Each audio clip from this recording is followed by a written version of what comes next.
Maya Gavana Melanin and Menik Swilaid. I am David of Many Colours and welcome to part 3 in our Book 2 series comparing Peter Jackson's movies with Professor Tolkien's writings. And before I start, let me apologise for the sound of my voice in this video. I have a bit of a nasty cold, and so there's a good chance that as this video goes on, my voice is only going to get worse, but this video is not going to record itself, so let's crack on.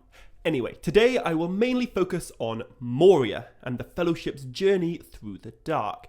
And I'll begin right where the last video left off, and I'll take a look at what happened when the Fellowship arrives at the doors of Durin. So, in the movie, this scene is fairly faithful, although there are one or two minor changes that do affect characterization. First off is this whole Merry throwing stones into the pool and being admonished by Aragorn bit. Now, something very similar does happen in the books, but it involves two very different characters. In the books, the one who throws the stone into the water is actually Boromir, and the one who tells him off is none other than Frodo. Which is a good reminder of something that I've said before, and I'll say again.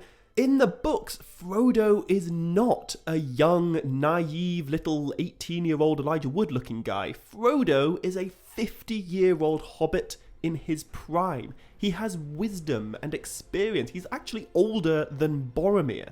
Frodo is a character whose opinion you'd respect, and I really think writing him as young and passive is the worst change that Peter Jackson makes in all three movies. Although, to be fair, Peter Jackson does give Frodo a moment of intelligence in this scene that actually belongs to someone else in the books, and that is of course when he figures out the password riddle is just saying the word friend in Elvish. But in the books, the one who inspires Gandalf to figure out the answer is actually Merry. And to be honest, neither Merry nor Pippin have particularly significant roles in Book 2, aside from just kind of being the pair of hobbits who aren't Frodo and Sam, and thus they don't really do much in the second half of the movie either.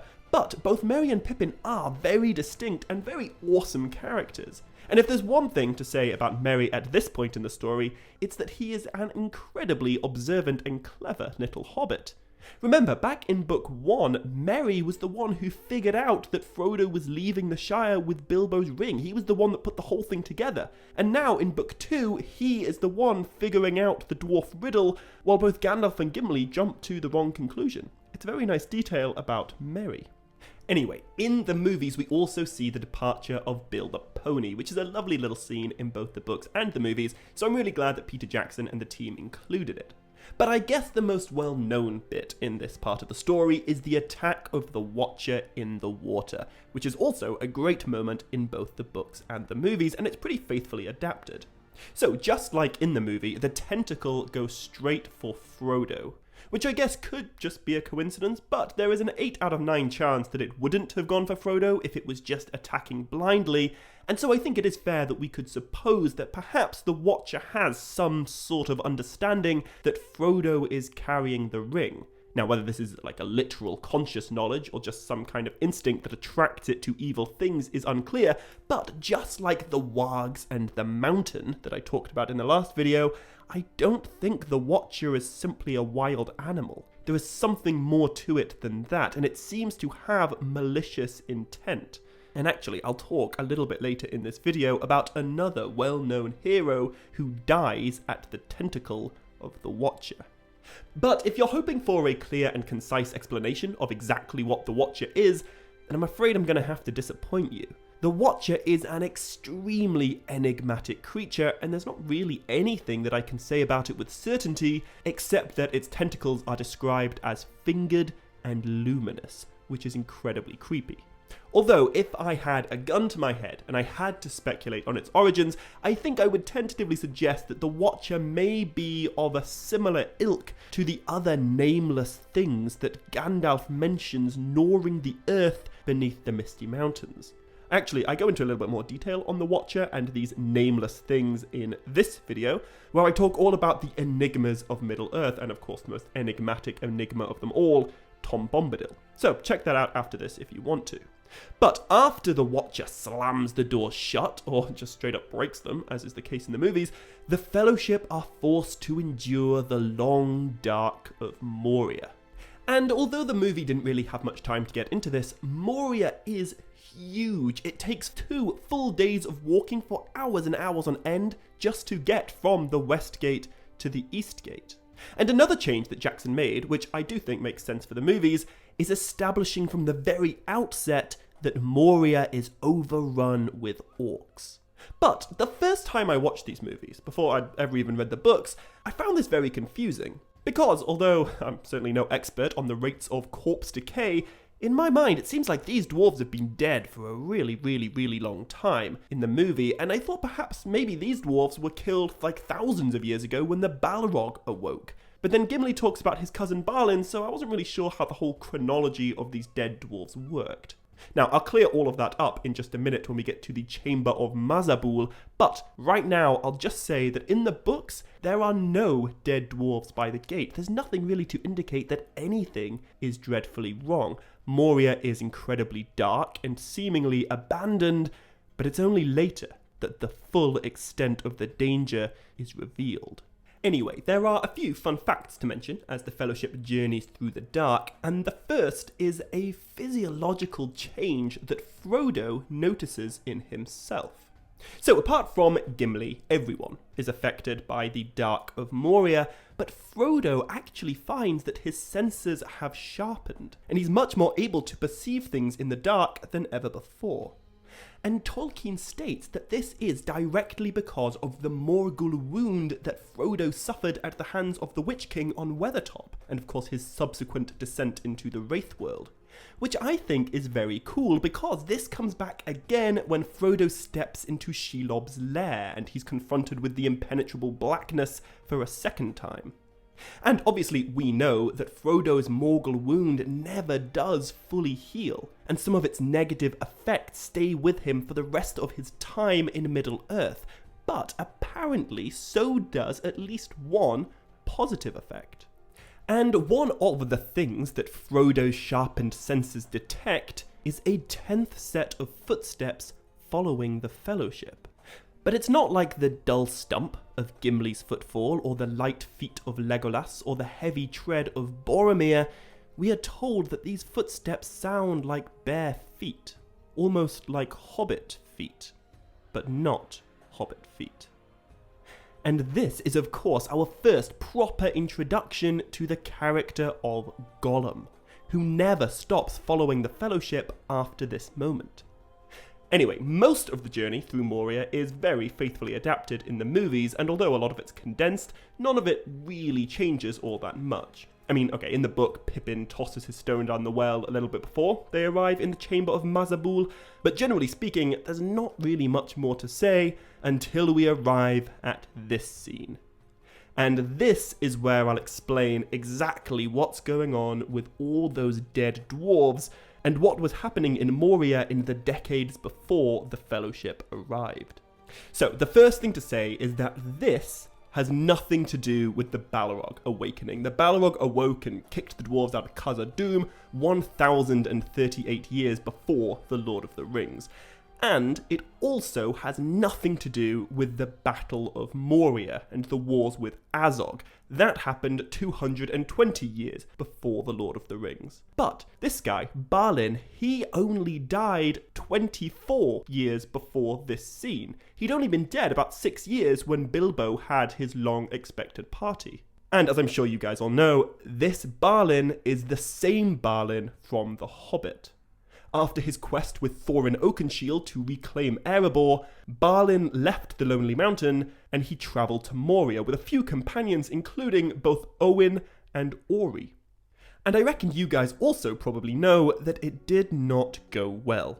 Well, actually it did. It went very well for 5 years. Balin was the self-titled Lord of Moria for 5 years, and he ruled from his throne in the Chamber of Mazarbul. But then Balin was shot by an orc. And he was actually shot outside of Moria by the East Gate, but his tomb was constructed in his old throne room, right here. And in the movies, Gimli refers to Balin as his cousin, which is true, or I guess rather, he's his first cousin once removed. But there is actually an even closer relative of Gimli's who accompanied Balin to Moria and also sadly died there. So, Gimli's father, Glóin, had a brother called Owen, and they were both among Thorin's company in The Hobbit. But after The Hobbit, Owen went off with Balin, and for 5 years he had success as a member of Balin's colony. But then Balin was shot by an orc, and thus began the chain of events that eventually spelled doom to the dwarven colony. So, as I already said, Balin was shot just outside of Moria, but it happened on the other side to where the Fellowship came in. It happened on the Lothlorien side. And the orcs that killed Balin actually came up from this river, the Silverlode. And thus, I would speculate that the orcs of Moria that fight the Fellowship might not be orcs of the Misty Mountains who'd lived there for thousands of years, but perhaps instead they might have originated from Dol Guldur, only about 24 years before the Fellowship show up. And this is what I think the movies make a bit confusing. It looks as though the dwarves in Moria have been dead for centuries, and the orcs have had, potentially millennia to occupy Moria and develop a terrified yet kind of worshipful relationship with the Balrog. It looks like they're specifically adapted to underground life, and to be fair, some of them possibly had been there long enough for that. But the orcs that kill Balin are, in my mind, more likely to have originated from Dol Guldur than anywhere else. But anyway, back to Owen. After Balin's death, the orcs attempted a full invasion of Moria, and Owen, along with quite a few others, fought a pretty epic-sounding battle where they defended the second hall of Khazad-dûm, which can only be accessed from the east by the Bridge of Khazad-dûm. And we know next to nothing about this battle, except that the Bridge of Khazad-dûm is a pretty amazing defensive structure where enemies are forced to cross single file and totally exposed, so the fact that the dwarves ultimately lost this battle is, I think, a testament to the overwhelming numbers of invading orcs and the relatively few warriors in Balin's colony. Anyway, after the second hall is taken, it really is the beginning of the end of Balin's colony. They retreat to the Chamber of Mazarbul, but Owen is actually sent off with a few others on a last hope mission to see if they can escape Moria through the doors of Durin on the other side of the mountains. So Owen went off on basically the exact reverse of the route that the Fellowship's taken, and he eventually came to the doors of Durin, but when he got there he found only water and the Watcher. Now, we don't know much about what happened, but Owen met his end when the Watcher in the water took him, and we can only presume drowned him. Which brings us to a dark joke that I've made before, but I'll make it again. What does Gimli the Dwarf have in common with Luke Skywalker? They both have a dead Uncle Owen. Anyway, there is one more dwarf from The Hobbit who shows up in this scene, but if you don't already know about him, this is kind of sad. So, this is Ori, one of the 13 dwarves who went with Thorin and Bilbo to the Lonely Mountain. And in that story, Ori doesn't have a hugely developed character, to be honest. In fact, pretty much all we get about him is that he plays the flute. But even then, the same is also true of his cousins Nori and Dori, so that still doesn't mark him out as particularly special. But what's quite cool is that after The Hobbit, Ori dies, and then he starts getting some character development. So, Ori appears in both the books and the movies, and in the movies, he is this guy. That's right, this guy in The Hobbit is this guy in The Lord of the Rings. And what we learn about Ori in this scene is that he was the last of Balin's dwarves to survive the final stand in the Chamber of Mazarbul. It was Ori who wrote the last account in the Book of Mazarbul. The whole "they are coming, we cannot get out," that was Ori writing. And just after he wrote it, he was slaughtered, along with his friends. His colony was wiped out, his possessions were looted, and his body was desecrated. It's really, really sad.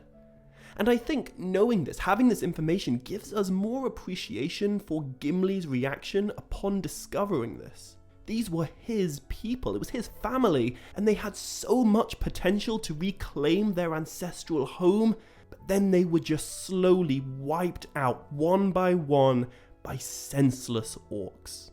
Anyway, to bring all this back to the movies, there is an incredible attention to detail here from the prop department. So, the Book of Mazarbul is something that both Tolkien and the filmmakers took crazy seriously. Tolkien himself actually drew and then defaced pages of this book, and I've read somewhere that he actually wanted these pages to be included in the appendices until the publishers told him that it was like mad impractical to publish torn and burned pages at the end of a mass-produced book. Anyway, this isn't fan art. This is Tolkien's own drawings. And the props team for the movies also went above and beyond to make this Book of Mazarbul feel like an authentic piece of Middle-earth. If we look really closely, we can see that the book is written in a mix of Elvish Tengwa script and Dwarvish Cirth runes. But these aren't random Elvish and Dwarvish squiggles, they are full sentences that can be translated into English. And the story that they tell is pretty much the story that I just told you about the Battle of the Second Hall, and the deaths of some dwarves called Fra and Loni and Nali, as well as Owen's death at the hand of the Watcher in the Water, or I guess the Tentacle. It's amazing, well done prop department. Although it is interesting that what's written doesn't always sync up with what Gandalf's reading. But to be fair, it's very possible that movie Gandalf is kind of like speed reading all the pages at once, and then he's only saying out loud what's relevant for the rest of the Fellowship to know. So it's not really a mistake, and it does seem a little bit churlish for me to criticize the films for something that they put so much work into getting right. Anyway, the next thing to happen in both the book and the movie is the second battle in the Chamber of Mazarbul, the one where the Fellowship fights the orcs of Moria and a cave troll. But this scene marks another example of the movies going out of their way to make Frodo as useless as possible. In fact, this might be the most egregious example in the entire trilogy. As we all know, in the movie, Frodo spends a little bit of time hiding from the troll, which he does atrociously, and then he falls over for the 10,000th time, and then he forgets that he's holding an elvish blade of Gondolin, and then he gets stabbed, and we have to look at his stupid face in slow motion.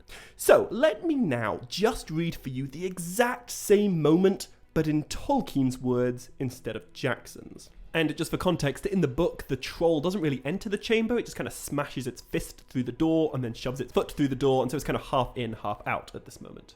Boromir leaped forward and hewed at the arm with all his might, but his sword rang, glanced aside and fell from his shaken hand. The blade was notched. Suddenly, and to his own surprise, Frodo felt a hot wrath blaze up in his heart. "The Shire!" he cried, and springing beside Boromir, he stooped and stabbed with sting at the hideous foot.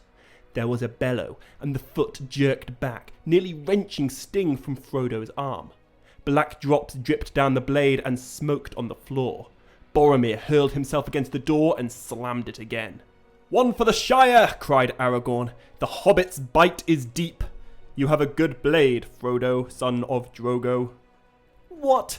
So in one version, we have Frodo being an active protagonist, demonstrating his heroism and his bravery and his elvish sword, and in the other, Jackson made him frustrating to watch. It really is the one big thing about the movies that I would change. It's the greatest flaw in an otherwise exceptionally well-made series. Why does Frodo have to suck? Anyway, getting back to the books, Frodo is still stabbed, to be fair, but it's not pathetic. The Fellowship see an opportunity to flee out of a second door, a back door, and as they all turn to run, a huge orc chieftain, almost man-high, clad in black mail, leaped into the chamber. He throws Boromir to the ground, dives under Aragorn, and thrusts his spear straight into Frodo. And unlike in the movies, Frodo doesn't fall down and pretend to be dead for some reason. Time is massively a factor at this moment in the books, so Aragorn just picks him up and they all run out of the chamber. Although, I will say that just before he does that, Aragorn cuts the head off the Orc Chieftain, and this is actually going to be quite important in what I talk about in the next video. So keep this in your mind. Aragorn kills an Orc Chieftain in the Chamber of Mazarbul, and loads of other orcs watch him do it. Anyway, immediately after getting out of the chamber, Frodo jumps up and he says, "I'm all right, I can walk, put me down." To which Aragorn and everyone else are pretty amazed that he's even alive, but as I just said, time is a factor, and they are being chased by a ton of orcs, so Gandalf just instructs Aragorn to lead them towards the bridge, while he stays to try and put a shutting spell on the door to hold the enemy back. And actually, it's not until way later, when the Fellowship's all outside of Moria and heading towards Lothlorien, that the matter of Frodo being stabbed even comes up again. Aragorn's been so busy escaping Moria that he's like, oh yeah, Frodo, you totally took a spear to the torso earlier. How are you even still alive? Oh, Mithril. And then that's how the whole thing gets resolved. But back to the escape from Moria. In the movies, we get a fun scene where they have to jump the gap in the stairs, and this is a cool visual thing with great music, but it could really only work on film. This would be a very boring passage to read, but luckily it's not in the books, so we don't have to. Instead, the Fellowship hurry downward under Aragorn's leadership until Gandalf catches back up to them. And here is where we get the first glimpse of the balrog. And this is such a cool moment, but I really want to read Gandalf's exact words here because I think it's such an incredible moment, but it features a very different balrog to the one that we see in the movie.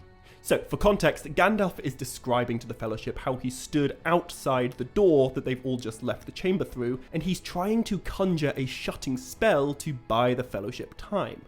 But on the other side of the door, he hears the orcs, and he recognizes one word in their language. Gush.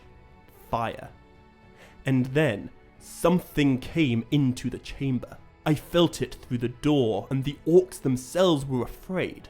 It laid hold of the iron ring, and then it perceived me and my spell. What it was, I cannot guess, but I have never felt such a challenge. The counterspell was terrible, it nearly broke me.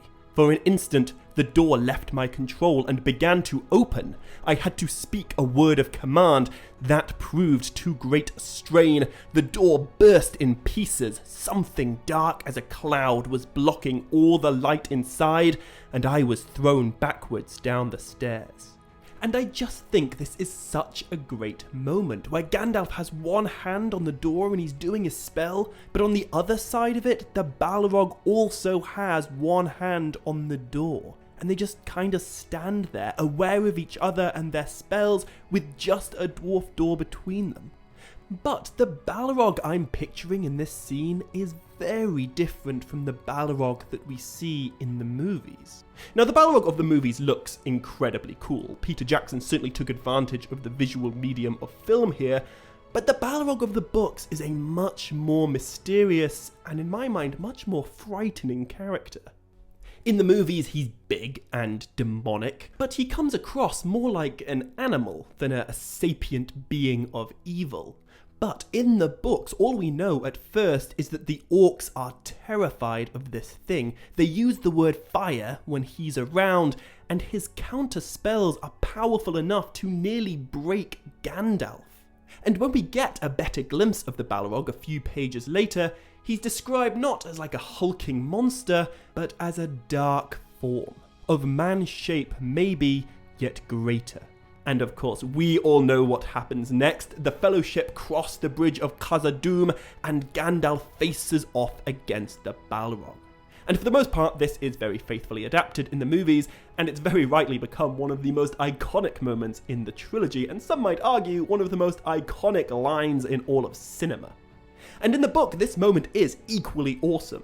Although the films don't show it, the Balrog's fiery sword is actually broken by Glamdring. It flew up in molten fragments. But then, when Gandalf breaks the bridge at the Balrog's feet, he loses his staff. It broke asunder and fell from his hand. The Balrog then falls into the chasm, and just like in the movie, it pulls Gandalf down with its fiery whip. And that is the end of Gandalf. At least for now. And it's also the end of this video. But in the next one, I'll continue talking about the books and the movies as the story moves on to Lothlorien and the Fellowship's interactions with Galadriel and Celeborn. So if you haven't already, hit the subscribe button to make sure you don't miss it, and hit like and leave a comment if you want to. Also, if you enjoy this channel, please share it with friends and fellow fans, as I think that really is the best way to grow this Tolkien community. Anyway, as always, until next time, my dear friends, much love, stay groovy, and Navaya Melanin.